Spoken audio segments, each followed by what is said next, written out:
네, 한국의 문화 콘텐츠 요즘 참 대세죠. 세계 이목이 집중이 많이 되고 있습니다. 한국의 한류 문화가 전 세계로 확산이 되고 있고, 뭐 드라마, K-팝, K-예능 등등등 하여튼 정말 뭐 요즘 참 자랑스러운 시대인데 이 한류 문화 확산에 대해서 오늘 조금 공부를 해보려고 해요. 임대근 한국외대 문화산업 콘텐츠 모듈 주임 교수님 연결돼 있습니다. 교수님 안녕하세요. 네, 안녕하십니까. 네, 안녕하세요. 네, 뭐 BTS 얘기부터 들어보죠. BTS가 요즘 미국에서 뭐 콘서트를 개최하는데 그 콘서트에 맞춰서 라스베이거스에서 무슨 프로젝트를 큰 걸 연다 이런 뉴스가 있었어요. 이게 뭡니까? 네, BTS가요, 미국 현지 시간으로 그러니까 4월 8일을 하고 9일이고요. 예, 또 15일하고 16일, 그러니까 예. 나흘 동안 이렇게 라스베이거스에서 콘서트를 연다고 합니다. 네. 근데 이때 그 라스베이거스라는 도시 전체를 BTS 시티로 만들겠다. 아, 이런 계획이 지금 전해졌습니다. 예, 그래서 이제 들어보니까 라스베이거스 곳곳에다가 이제 이 콘서트를 계기로 해서 예, 여러 가지 이벤트 그리고 즐길 거리들을 이제 만들겠다라는 이런 이제 계획이고요. 예, 그래서 이제 사람들이 이제 거기 몰려가지 않겠습니까? 그러면 예. 이제 콘서트 관람은 당연히 이제 들어가는 거고요. 음, 또 라스베이거스 중심 지역에서 이제 먹고 예, 마시고 예, 즐기고 또 공연도 보고 하는 음. 이런 오감 체험 프로젝트다.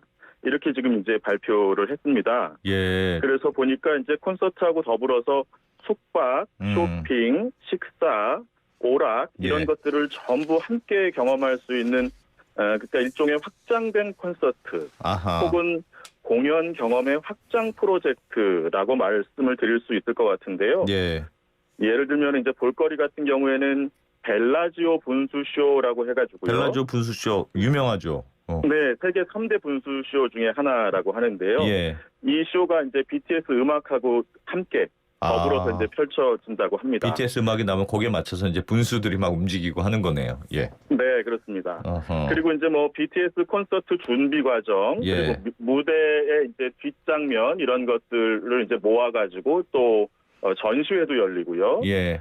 또 글로벌 호텔 체인 중에 이제 MGM이라는 호텔 체인이 있습니다. 예. 그 호텔 체인 산하에 있는 11개 호텔에 예. BTS 테마 객실도 운영하겠다. 뭐 이런 계획들을 지금 이제 발표를 했습니다. 예.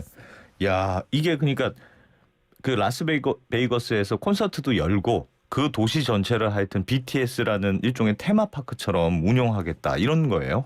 네, 네, 그렇습니다. 와, 대단하군요. 네. 이렇게 원래 하는 네. 경우도 있습니까? 거의 뭐 세계 최초가 아닐까 그렇게 지금 생각하고 있습니다. 서울에서도 안 했던 것 같은데. 아, 그러게요. 네. 야, BTS가 참 대단한 것 같습니다.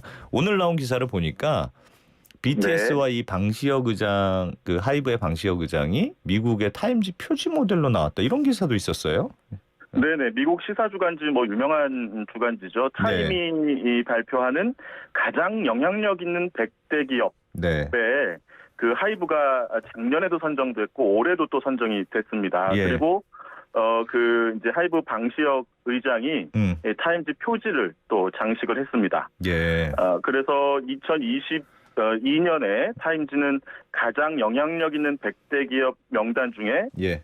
하이브를 그 팝 파워하우스 그러니까 예. 이제 대중문화 부분에서 네. 가장 영향력이 있는 기업이다. 아하. 이렇게 이제 지금 선정을 한 거고요. 예. 타임지가 밝힌 바에 따르면은 한국 하이브가 그 BTS를 이제 앞세워서 음악 비즈니스를 혁신하고 있다. 예. 그리고 이제 하이브가 사실은 뭐 그렇게 규모가 큰 기업이 아니었지 않습니까? 예. 작은 그 엔터테인먼트 회사에 불과했는데 예.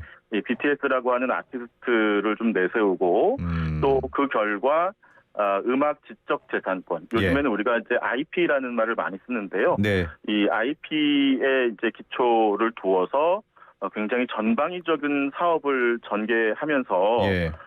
작은 기업이 마치 그 미국의 헐리우드의 디즈니 같은 그런 큰 기업으로 IP 홀더 기업으로 성장했다. 요런 그 선정의 변을 예. 밝혔습니다. 네. 그 인터뷰에서 타임지 인터뷰에서요. 예. 네네 그렇습니다. 아하. 네. 그러니까 그 대단하긴 한 것 같아요. 그러니까 사실은 BTS라는 어마어마한 그룹이 하나 생겼는데 그걸 가지고 이게 전 세계를 들썩들썩하게 할 정도로 한다는 게 문화산업의 힘을 보여주는 거 아닌가 그런 생각도 들긴 들어요. 네.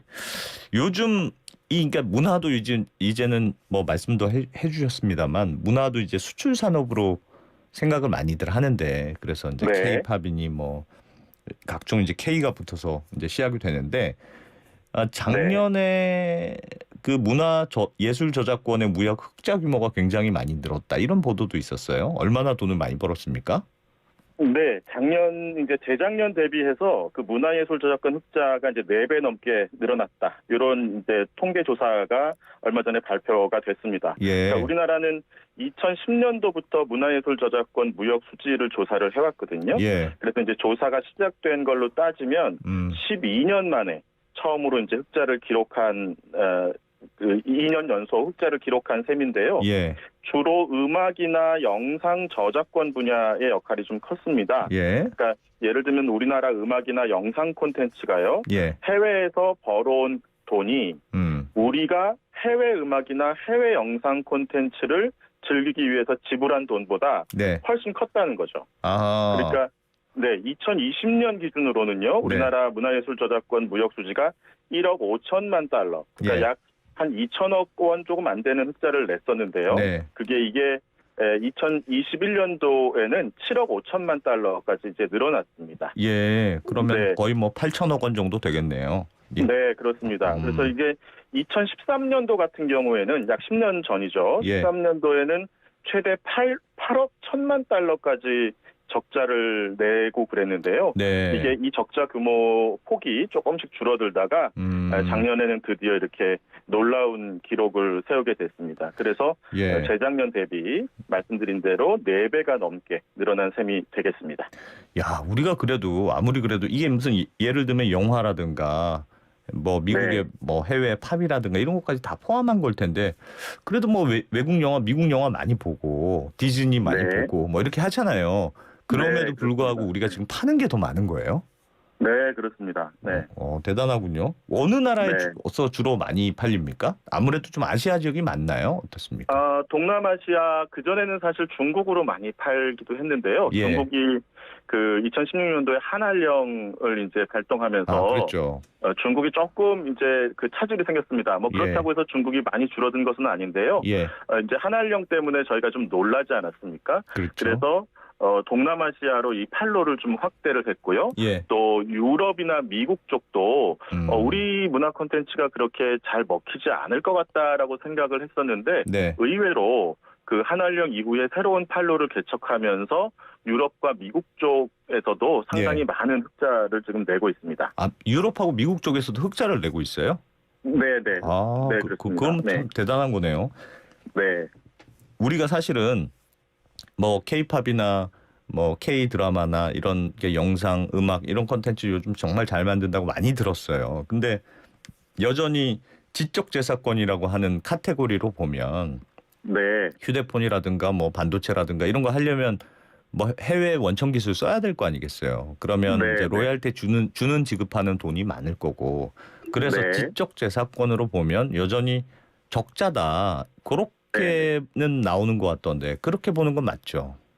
네, 맞습니다. 그러니까 조금 전에 말씀드린 거는 이제 문화예술 저작권만 말씀을 드렸던 거고요. 예. 이 문화예술 저작권도 이제 넓게 보면 지적재산권, 지식재산권의 이제 한 부분에 속하는 거거든요. 네. 네, 그래서 이제 지식재산권 전체 규모를 보면은 아직은 적자입니다. 예. 그래서 작년에 이제 3천만 달러, 그러니까 약 365억 원 정도의 적자를 냈는데요. 예. 요거는 이제 한국은행이 지난주에 발표한 내용입니다. 네. 그래서 2010년부터 이제 통계를 내기 시작한 그 통계 결과인데요. 예. 그 발표를 보면은 아까 말씀드린 그 문화예술 분야 저작권 수출 부분이 상당히 큰 역할을 해서 그 적자 규모가 점점 이제 좀 줄어들고 있다 이렇게 말씀을 드릴 수 있습니다. 그래서 이제 지식재산권에는 크게 두 종류가 있습니다. 하나는 산업재산권이고요. 하나는 저작권 이렇게 두 종류가 있는데요. 산업재산권에는 특허나 디자인이나 상표, 프랜차이즈 같은 게 들어가고요. 예. 저작권에는 아까 말씀드린 문화예술 저작권이나 예. 연구 개발, 소프트웨어 저작권이 예. 들어갑니다. 네. 그런데 이제 산업재산권 부분이 좀 적자 폭이 커요. 예. 그래서 특허 디자인 상표 부분이 예. 22억 1천만 달러 정도 적자를 냈고요. 예. 그럼에도 불구하고 전체 적자가 좀 줄어든 거는 아까 말씀드린 문화예술 저작권 부분이 7억 5천만 달러, 그리고 연구개발 소프트웨어 부분이 17억 달러 흑자를 내면서 예. 전체 이제 저작권 분야가 24억 5천만 달러 흑자를 기록을 했습니다. 예. 그래서 이 부분 때문에 이제 전체적으로 성적이 좋아졌다. 이렇게 말씀드릴 수 있겠습니다. 그러면 하여튼 지금 우리나라 문화산업이 일종의 수출 역군이 되는 거군요. 그렇습니다. 네. 알겠습니다. 죄송합니다. 그러면은 요즘 또 두드러지는 게 그런 것도 있더라고요. 그 K 예능이라고 하잖아요. 우리 뭐 굉장히 재밌는 예능 프로가 한국에도 많은데 K 예능, 그러니까 뭐 무슨 복면 가왕이라든가 뭐 예를 들면 런닝맨이라든가 이런 뭐 꽃보다 할배라든가 이런 재밌는 예능 포맷을 그대로 비슷하게 만들어서 해외에서도 만들었는데 그게 되게 인기다. 뭐 미국에서도 만들고 동남아시아에서도 만들고 하더라. 근데 이렇게 일종의 플랫폼을 파는 건데 이거는 그대로 이제 우리가 만든 걸 그대로 파는 게 아니고 일종의 플랫폼을 파는 건데 이거는 수익성이 더 좋습니까? 직접 우리가 콘텐츠를 파는 거하고 이렇게 플랫폼을 파는 거하고는 어떻게 좀 달라요? 네, 그래서 이제 그걸 이제 포맷을 판다고 저희가 보통 얘기를 하죠. 예. 네네. 그래서 요새는 이제 K 포맷이다 이런 말까지 이제 등장을 했는데요. 네. 아까도 잠깐 말씀드렸습니다만 이제 중국이 한한령을 발동하면서 중국으로 많이 못 나갔던 TV 예능 프로그램들이 다른 시장을 열심히 좀 개척을 했습니다. 그래서 동남아, 미국, 유럽까지 이제 활약이 큰데요. 그 예능 프로그램을 수출하는 방식은 뭐 다들 그 상상해 보실 수 있겠습니다만 우리가 만들어 놓은 예능 프로그램 완성품을 그냥 그대로 파는 방식이 있고요. 현지 매체에 이제 파는 거죠. 아니면 포맷을 수출할 수도 있습니다. 그런데 이제 포맷 수출이 완성품 수출보다는 조금 더 수익이 높은 것으로 이렇게 알려져 있습니다. 오히려 그게 더 높아요? 네, 왜냐하면 그 예능 프로그램 특히 이제 드라마처럼 이렇게 통으로 전체를 묶어서 팔지 않고요. 편당 비용을 이제 계산을 하게 됩니다. 네, 그리고 이제 왜 시즌이 나눠진 예능도 있지 않습니까? 그렇죠. 그러면 이제 시즌별로 수출을 또 하기도 하는데요. 예를 들면 프로그램이 그래서 한 편당 얼마를 받느냐 이거는 이제 가격이 천차만별이고요.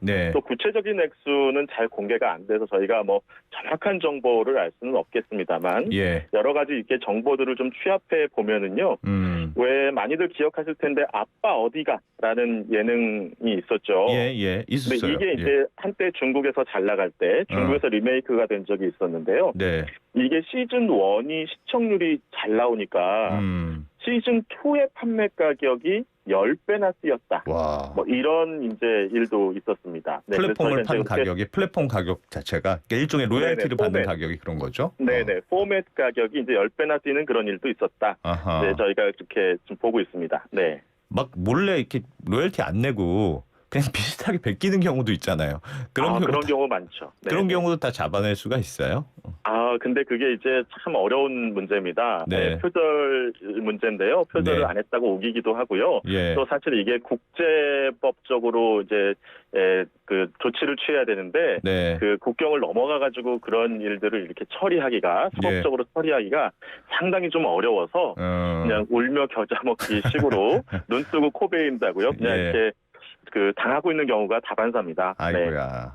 어쨌든 그래도 플랫폼을 수출하는 것도 굉장히 중요한 분야네요. 보니까 말씀 들어보는 거 보니까 저는 실제로 영화를 팔거나 포맷 수출입니다. 포맷 수출. 포맷을 수출하는 네네. 일종의 지적재산권처럼 그 포맷의 아이디어를 판다 이렇게 이해하면 되겠네요. 그렇습니다. 네. 그래서 그게 잘 팔리면 거기에 로열티를 받는 형식으로 얼만큼 우리가 받는다 이런 식이 되겠네요.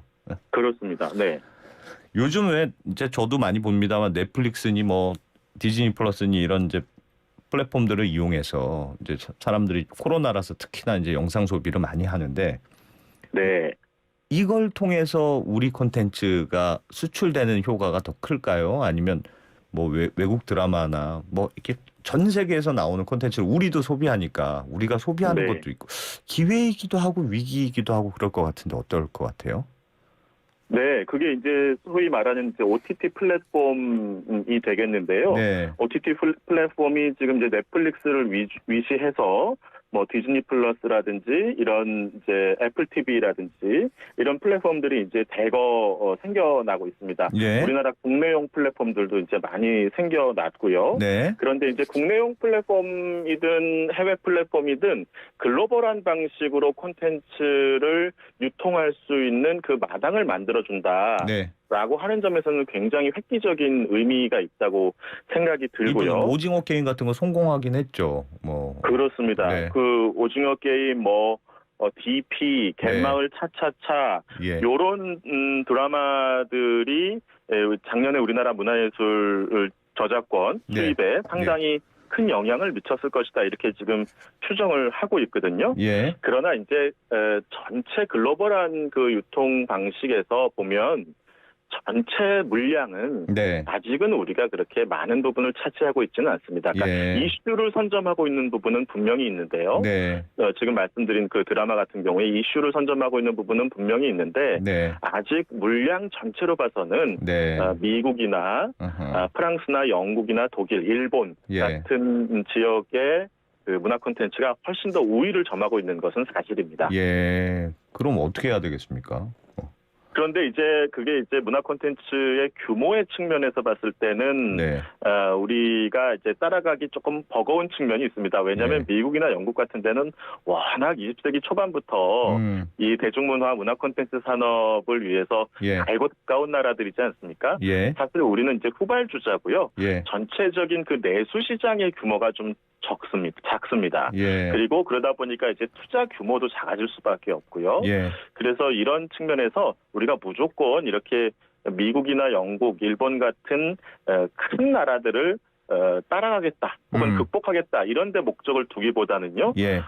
아까 말씀드린 대로 이슈를 선점해서 가장 한국적인 문화 콘텐츠들이 글로벌하게 유통될 수 있는 이런 시스템을 자꾸 만들어내는 것이 훨씬 더 효과적이지 않을까 그렇게 생각을 해봅니다. 제가 들은 얘기는 이런 얘기도 있었습니다. 그러니까 OTT 플랫폼들이 최근에 많이 들어오면서 옛날에는 드라마나 영화를 만들 때 잘 되면 돈을 많이 벌었지만 이게 만약 망했다 그러면 그 제작비를 확 말아먹는 그런 경우들이 많았는데 넷플릭스나 이런 글로벌 OTT들은 그냥 정해진 수익률을 딱 보장해 준다는 거예요. 10%면 10%, 20%면 20%. 이래서 뭐 대박은 안 나더라도 하여튼 다양한 실험을 통해서 제작할 수 있는 환경은 좋아졌다. 이렇게 말씀하시는 분들도 있더군요. 네, 맞습니다. 그래서 문화 콘텐츠 산업이 이제 그렇게 되면 전반적인 이제 안정화 추세를 보일 수 있겠죠. 투자가 이제 안정적으로 이루어지고 그러면 이제 제작이 안정화되니까 크게 망하는 기업이 늘지 않고 다양한 실험들이 이제 가능해지지 않을까 그렇게 생각을 해봅니다. 알겠습니다. 우리가 지금 잘하고는 있는데 여전히 좀 가야 할 곳도 가야 할 길도 많아 보이고 하는데 조금 더 이런 걸 잘했으면 좋겠다. 혹은 이런 생태계를 좀 더 조성하면 좋겠다 하시는 게 뭐 제안하고 싶거나 하시는 게 있습니까? 네, 이제 코로나가 끝나면은요, 아마 이제 그동안 그 좀 침체되어 있던 관광이라든지 이런 산업들도 굉장히 이제 활성화가 될 것으로 예상이 되고요. 또 마침 우리 이제 새 정부가 또 출범을 앞두고 있지 않습니까? 그래서 이제 여러 가지 그 문화 콘텐츠 산업에는 새로운 후기를 맞을 것으로 올해 하반기부터는 그렇게 이제 생각이 되는데요. 이것들을 좀 잘 산업계에서도 준비를 해야 하겠지만 또 새 정부가 출범을 하니까 사실은 우리가 문화예술 정책에서 그 아픈 기억들이 있지 않습니까? 5년 전에 블랙리스트 사건이나 이런 것들도 있고 그래서요. 그래서 이제 새 정부는 문화예술이 좀 상상력이나 창조력을 잘 발휘할 수 있도록 좀 지원은 하고 간섭은 하지 않는 이런 정책 기조를 좀 잘 유지했으면 좋겠고요. 또 무엇보다 현장하고 시장의 목소리를 좀 잘 경청을 해서 정책에 반영하는 이런 일들을 좀 앞장서 주셨으면 좋겠다 하는 그런 바람이 있습니다. 알겠습니다. 또 말씀해 주십시오. 네, 그리고 또 뭐 우리가 아까 라스베이거스에서 BTS 더 시티 프로젝트를 말씀드렸는데, 예. 이런 프로젝트도 뭐 사실 우리 한국에서, 강남에서, 뭐 부산에서, 광주에서 충분히 얼마든지 할 수 있다고 생각이 듭니다. 그러면 이것들을 계기로 해서 그동안 좀 힘들었던 공연, 관광, 숙박, 뭐 식음료 이런 관련 분야 산업들이 좀 일제히 되살아날 수 있는 좋은 기회가 되지 않을까 그렇게 생각해 봅니다. 알겠습니다. 교수님이 앞으로 목소리 많이 내주십시오. 여기까지 듣겠습니다. 네, 네, 감사합니다. 네, 임대근 한국외대 문화산업 콘텐츠 모듈 주임 교수과 함께했습니다.